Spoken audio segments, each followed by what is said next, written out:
con el contenido. En el nombre del Padre, del Hijo y del Espíritu Santo. Amén. Ven, Espíritu Santo, y llena los corazones de tus fieles y enciende en ellos el fuego de tu amor. Envía tu Espíritu Creador y se renovará la faz de la tierra. Estamos estudiando el Catecismo de la Iglesia Católica, su tercera parte, la vida en Cristo. Segunda sesión, los 10 mandamientos. Capítulo segundo, amarás a tu prójimo como a ti mismo. Artículo quinto, el quinto mandamiento, no matarás. Habéis oído que se dijo a los antepasados, no matarás, y aquel que mate será reo ante el tribunal. Pues yo os digo, todo aquel que se encolerice contra su hermano será reo ante el tribunal.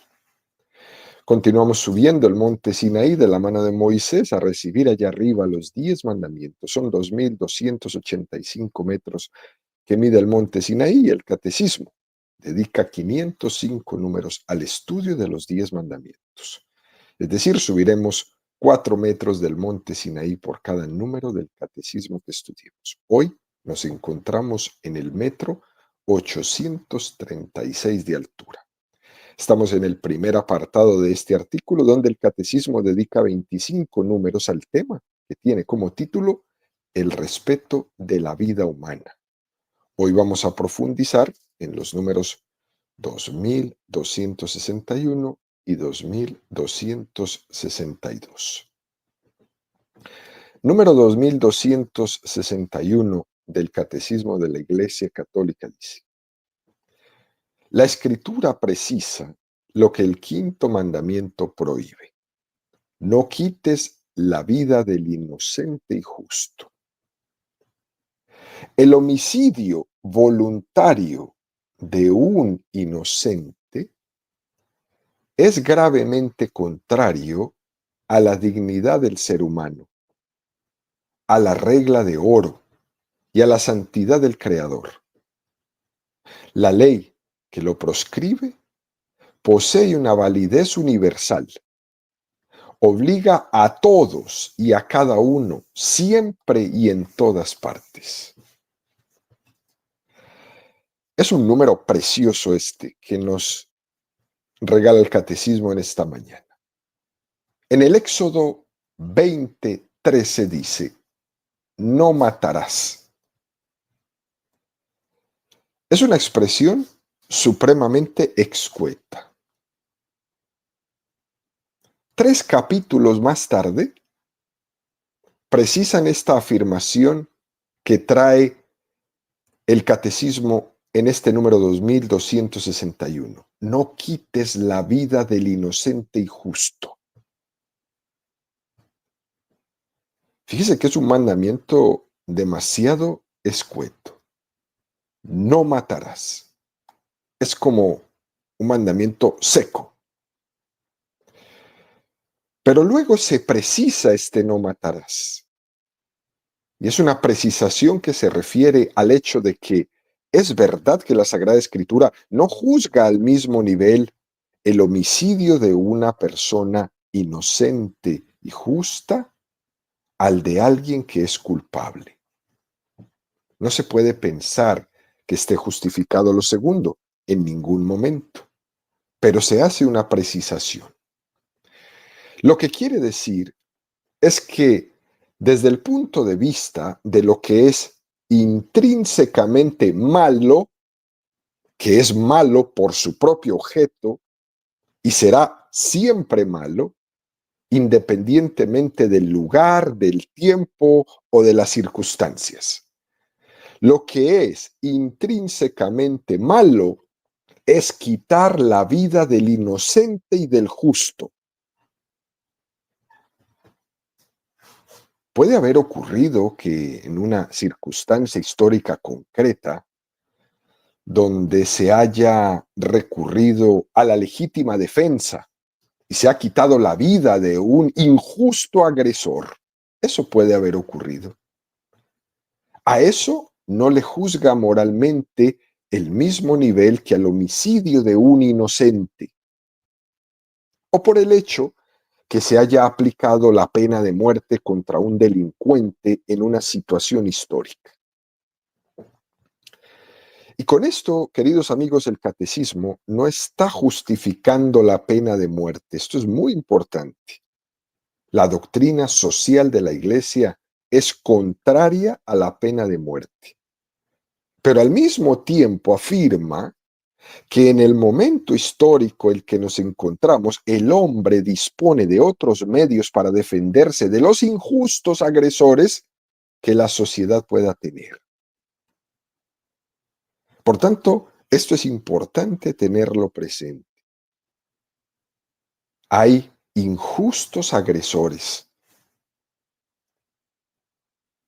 Y el catecismo aquí, para profundizar un poco más, nos invita a regresarnos a un número que ya estudiamos, 1756, que dice: es por tanto erróneo juzgar de la moralidad de los actos humanos, considerando solo la intención que los inspira o las circunstancias, ambiente, presión social, coacción o necesidad de obrar, que son su marco. Hay actos que por sí y en sí mismos, independientemente de las circunstancias y de las intenciones, son siempre gravemente ilícitos por razón de su objeto.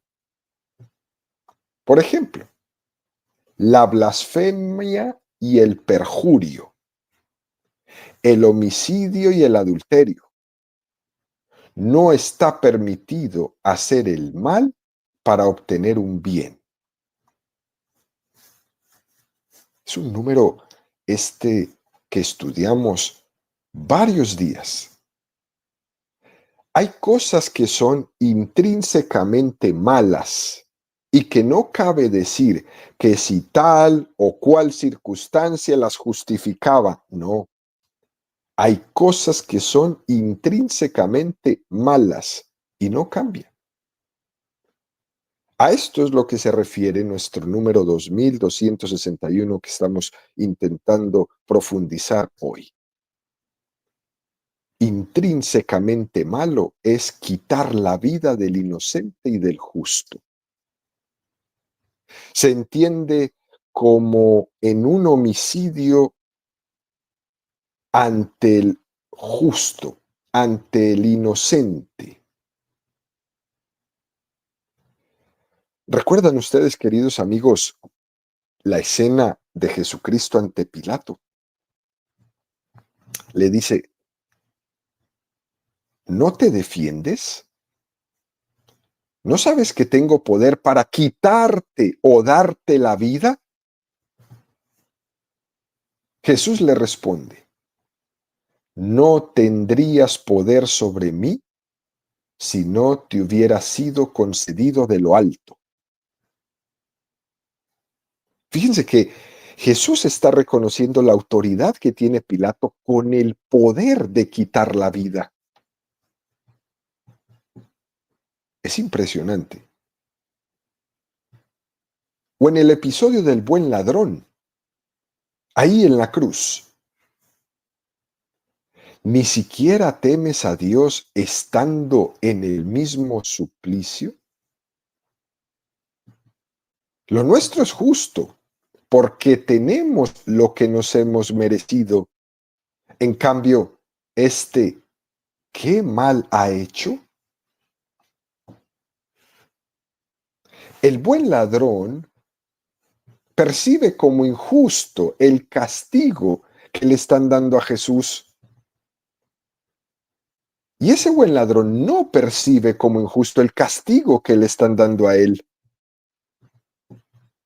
Nosotros tenemos lo que nos hemos merecido, dice. La Iglesia Católica está en contra de la pena de muerte. No porque niegue explícitamente que las autoridades puedan tener la autoridad de aplicar la pena de muerte. La Iglesia no niega eso. Lo que dice la Iglesia es que es totalmente desproporcionado en la situación actual. Aplicar la pena de muerte hoy día es totalmente desproporcionado. Por tanto, las autoridades obrarían inmoralmente al hacerlo, porque hoy en día hay otras formas de defendernos contra el agresor injusto. Quizás en siglos pasados pudo ser justificada porque no habían los medios para defendernos contra el agresor injusto. Pero hoy sí los hay. Hoy se han desarrollado esos medios. Y por eso es moralmente juzgada inmoral la pena de muerte. Pero lo cierto es que una cosa es que las autoridades tengan el poder legítimo y otra es utilizarlo injustamente. Que como en el caso de Pilatos con Jesús, que estén condenando a un inocente. Eso es lo que se tiene que mirar. Pero en el caso de la pena de muerte, puede ser desproporcionado hoy día. En la Sagrada Escritura se dice que nadie toque a Caín. Caín no es ni inocente ni justo. Pero sin embargo, Yahvé considera desproporcionado que nadie ponga la mano contra él. Por eso la pena de muerte no va. Porque existen otras maneras de castigar al injusto que no sea quitándole la vida. En nuestro momento actual, esto es posible.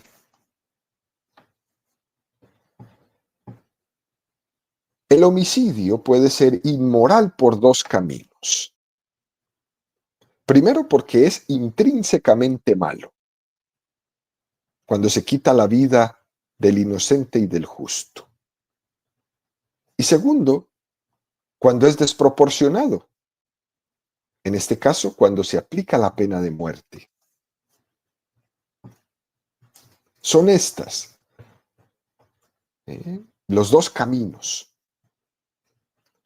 sobre los cuales podemos juzgar que un homicidio puede ser inmoral. Luego, dice este número 2261 del Catecismo, el homicidio voluntario de un inocente es gravemente contrario a la dignidad del ser humano, a la regla de oro y a la santidad del Creador. El ser humano tiene una dignidad espiritual, es mi hermano. Cuando estás matando a tu hermano, estás matando algo de ti mismo. Por eso, todo asesinato es también un suicidio del alma. El que asesina atenta contra la dignidad del otro, pero también pierde su propia dignidad. Por eso la regla de oro es: no hagas a los demás lo que no quieres que te hagan a ti. O dicho de una manera positiva, ¿no? Trata a los demás como quieras que te traten a ti.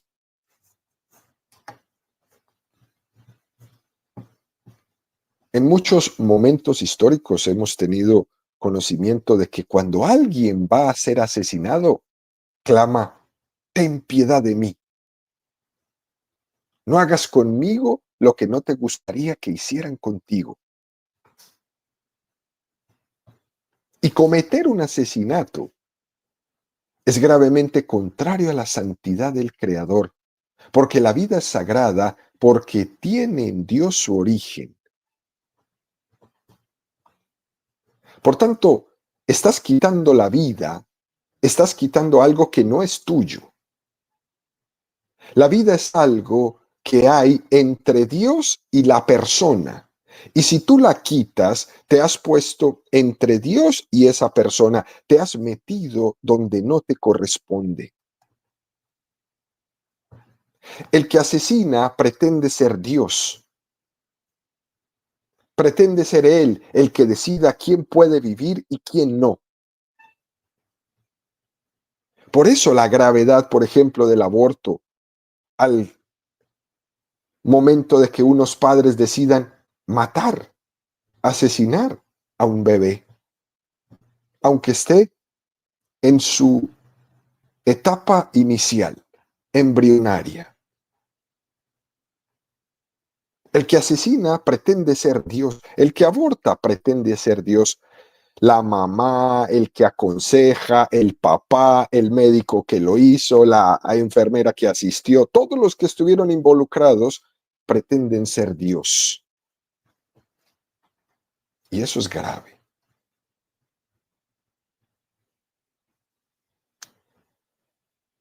Al final termina este número 2261 diciendo: la ley que lo prescribe posee una validez universal.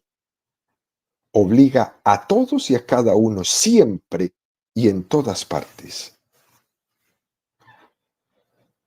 Aquí el catecismo no da oportunidad de decir eso de este caso es cuestión de épocas o de países o de gobiernos o de culturas, no. No vale decir que culturalmente no está mal visto asesinar. Es universal. Si hay una cultura que se justifica en ella el asesinato de los inocentes, como es el aborto, es una cultura que está corrompida de raíz. Y está ocurriendo mucho en nuestras sociedades que se dicen ser civilizadas y que cometen estos pecados de época. Culturas que llegan a tener una ceguera ante cosas muy graves y que las pretenden justificar como culturalmente aceptables, como cuando se habla hoy día de una manera tan fuerte sobre el derecho al aborto, el derecho a la eutanasia, el derecho al suicidio asistido, etcétera, etcétera. Pero ¿de qué derecho estás hablando? Si lo que estás haciendo es asesinando. Y además de esto, lo más tremendo es que la sociedad no lo percibe como un pecado grave. Y caemos en la barbaridad que tanto le criticamos a otros momentos de la historia de la humanidad. Es que allá en el siglo XII eran unos bárbaros. ¿Y hoy día qué te parecen?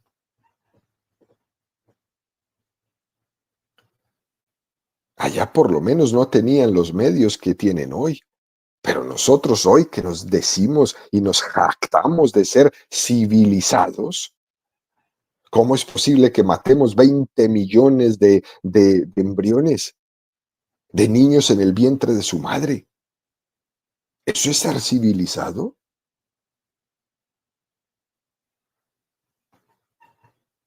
¿Cómo es posible que hayamos ido a una primera guerra mundial y hayan asesinado, se hayan matado, nadie sin saber ni para qué, 6 millones de personas?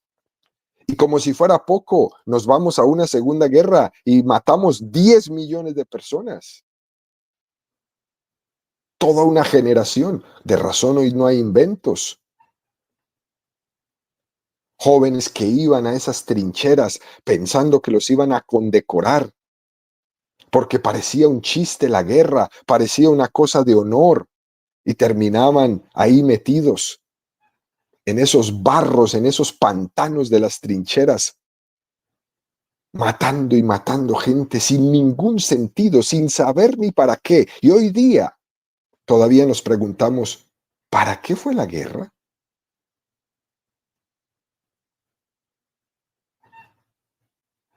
¿Para qué tanta destrucción? ¿Para qué tantos países destrozados uno contra el otro?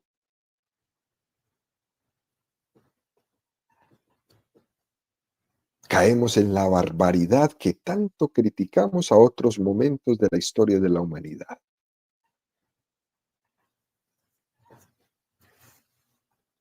Luego el catecismo da un paso más y nos presenta el número 2262 que dice: en el Sermón de la Montaña, el Señor recuerda el precepto "no matarás" y añade el rechazo absoluto de la ira, del odio y de la venganza. Más aún, Cristo exige a sus discípulos presentar la otra mejilla, amar a los enemigos. Él mismo no se defendió y dijo a Pedro que guardase la espada en la vaina. Mateo 5, 21, 22. Habéis oído que se dijo a los antepasados: no matarás, y aquel que mate será reo ante el tribunal. Pues yo os digo, todo aquel que se encolerice contra su hermano será reo ante el tribunal, pero el que le llame a su hermano imbécil será reo ante el Sanedrín, y el que le llame renegado será reo de la gehenna del fuego. El quinto mandamiento va más allá de lo que en el Antiguo Testamento se insistía, que era el respetar físicamente la vida. No matarás. Jesús va más allá. Jesús va a plenificar este no matarás físico y va a rechazar la ira, el odio y la venganza. Jesús en el Sermón de la Montaña dice: bienaventurados los pacíficos. Él quiere que veamos en dónde están las raíces de nuestra violencia. Y la primera raíz de nuestra violencia está en creernos mejores, en no ver la viga en el propio ojo y estar viendo la paja en el ojo de mi hermano. Primera raíz de nuestra violencia es creernos mejores. Somos muy lentos y torpes para ver nuestro propio pecado, pero somos muy rápidos y proclives para ver los defectos de los demás. En eso nadie nos gana. Y todo esto nos hace más incapacitados para vivir ese espíritu de ser pacíficos. Bienaventurados los pacíficos. La falta de una capacidad de autocriticarnos humildemente, la falta de no partir en nuestra vida considerándome un yo pecador, desde ese creernos mejores, empieza esta profunda raíz de por qué somos tan violentos. Luego de creernos mejores, viene un paso más, que es el desprecio del otro.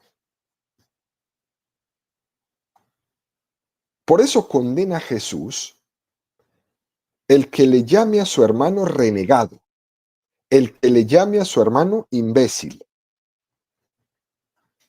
Fíjense, queridos amigos, en la Biblia de Jerusalén se dice que imbécil es sinónimo de cabeza vacía, sin sesos. Es considerar a tu hermano de una manera despectiva. Eso es lo que significa la palabra imbécil, cabeza hueca. O llamarle renegado es sinónimo de insensato. Y esta es una de las raíces de la violencia. Despreciar a tu hermano. Despreciar a los demás. Cuando no hay una capacidad de reconocer el propio pecado y uno se cree mejor que el próximo, que el prójimo, lo desprecia. ¿Por qué? Porque es incapaz de reconocer los dones de Dios en el otro. Y es aquí, queridos amigos, donde se incuba la violencia. Y entonces de ahí viene la ira y luego el odio. En definitiva, se puede pecar contra la vida, no solo de obra, matando físicamente, también se peca contra la vida en el deseo, en el insulto, en el desprecio, en la insensatez. Por tanto, del desprecio del otro viene una tercera raíz que es la ira, el espíritu colérico, que es contrario a esa mansedumbre, a esa pasividad. De hecho, Jesús también, en el Sermón de la Montaña, dijo, dichosos los mansos. La ira, ese espíritu colérico que nos hace estallar por tonterías, es en unas reacciones desproporcionadas ante los demás que muchas veces no tienen ningún sentido. ¿Cuántas veces nos pasa, no? Que se está consintiendo con el pecado en cosas muy graves, como si no ocurriera nada, como esto que decíamos ahora, ¿no? El aborto, la eutanasia, y nadie dice nada, ¿no? Pero por cualquier tontería mínima, explotamos, reaccionamos de una manera desproporcionada, porque me han tocado el amor propio.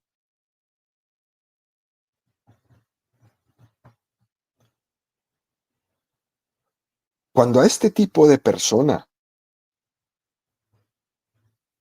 se le cuestiona el amor de Dios, eso no le causa mucho problema. Como fallarle a Dios, como vivir de espaldas a Dios, eso no le causa mucho problema. Pero cuando se le cuestiona el amor propio, ahí estalla, sale la ira, de una forma colérica. Por eso la gente evita muchas veces algunos ir a la iglesia católica porque se dice la verdad como es, así como lo que estamos ahora expresando aquí.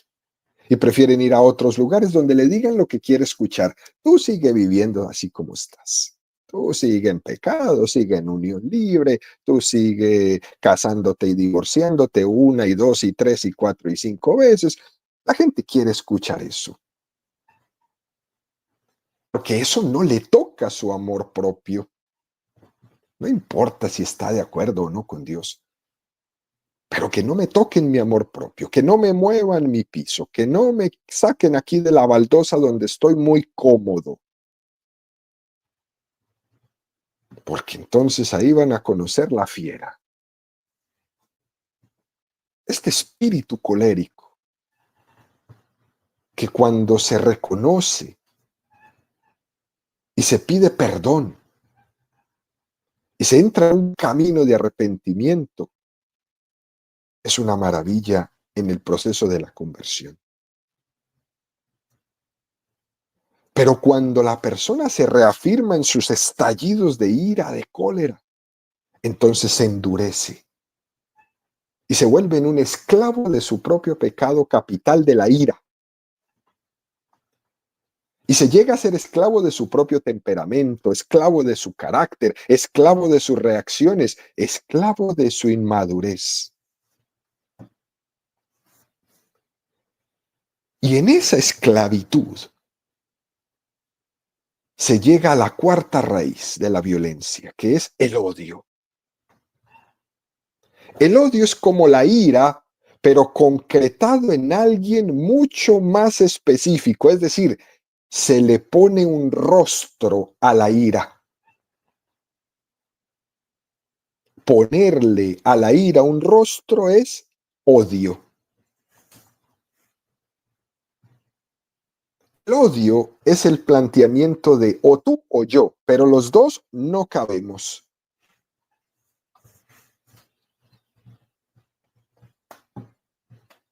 Qué impresionante esto. Son 4 raíces profundas de donde nace nuestra violencia. ¿Quién iba a pensar que se podría llegar a todo esto? Y el siguiente paso es la venganza. ¿Qué es la venganza? Es la estrategia de la violencia en concreto. Hay personas que expresan que la venganza es un placer, porque alguien me ha hecho algo malo y entonces vengarme será un placer. Pero eso es completamente erróneo. La venganza no es un placer, la venganza es una tumba, es hacerte malo al responder lo que tú consideras como mal. Y aquí la invitación que el catecismo nos va a hacer es: no te hagas malo con el mal. No te hagas malo con el mal. Por tanto, queridos amigos, este es pues el itinerario, que a lo mejor es primera vez en nuestra vida que escuchamos, ¿no? El itinerario de la violencia, del creernos mejores al desprecio del otro, del desprecio del otro a la ira, de la ira al odio, del odio a la venganza. Habla claro el catecismo, ¿no? Sin rodeos. Y ante este itinerario tan triste, que destroza tantas personas, tantas sociedades, un mundo completo, el catecismo nos propone lo que dice Jesús. Cristo exige a sus discípulos presentar la otra mejilla, amar a los enemigos.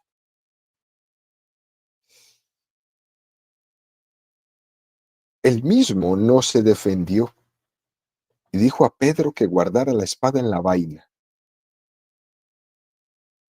La respuesta de Jesús ante la violencia es contundente. Frente a esta espiral, esta decadencia, este itinerario de la violencia, Jesús dice: no os resistáis al mal, pon la otra mejilla, renuncia a responder al mal con mal, no te hagas malo con el mal. Ese es el espíritu pacífico al cual Jesús nos invita. No te pongas al mismo nivel del que te ataca.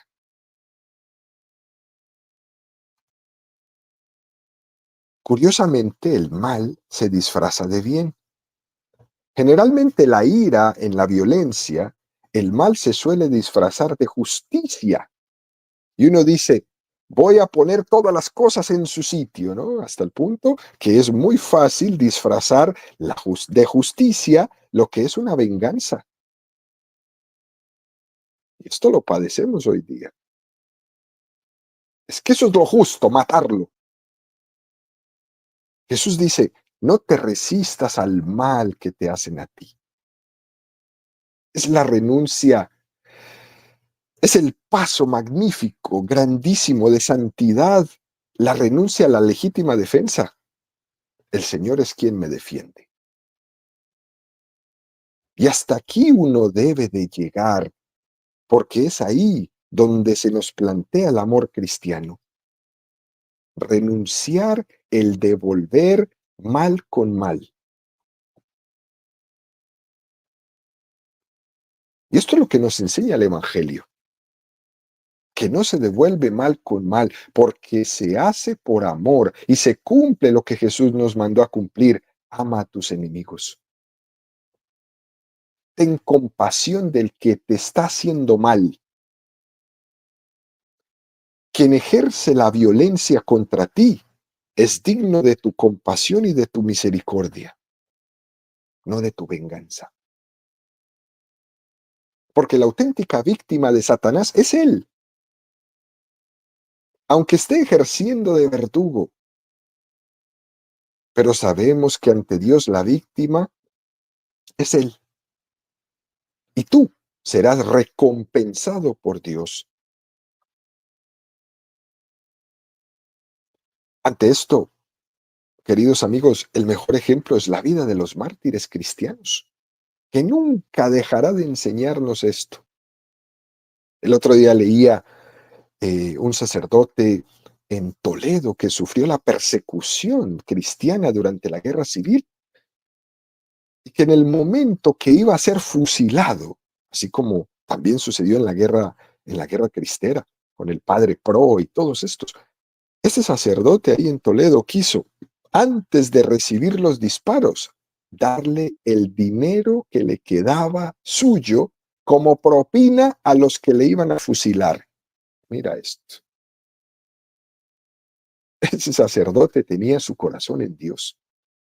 Entendía que esos verdugos que lo iban a fusilar eran dignos de lástima. Esta es la fuerza del amor cristiano. Hasta ahí puede llegar el amor cristiano. Darle una propina al que te va a matar, perdonándolo. Porque eres tú la víctima, no yo. A mí me vas a matar y me voy a ir al cielo. Pero tú eres la víctima de Satanás. Y aquí se puede aplicar eso de en la culpa está la pena. Eso se puede aplicar a todos los pecados, pero especialmente a este, el que odia. Lejos de tener un placer en su pecado, se está autodestruyendo porque el odio lo hace pequeño y le encoge el corazón. Por eso decía el famoso Víctor Hugo, cuanto más pequeño es el corazón, más odio alberga. Y ese odio es autodestructivo. Aunque pretenda destruir a los demás, se está solamente autodestruyendo. Por eso Jesús nos invita, frente al odio, nosotros, misericordia. Y terminamos este comentario del número 2262 con esta corona que Jesús le pone a este quinto mandamiento: no matarás, que nos da el Antiguo Testamento y que Jesús lo lleva a plenitud en el Nuevo Testamento. Todo aquel que se encolerice contra su hermano será reo ante el tribunal, pero el que le llame a su hermano imbécil será reo ante el Sanedrín, y el que le llame renegado será reo de la gehenna de fuego.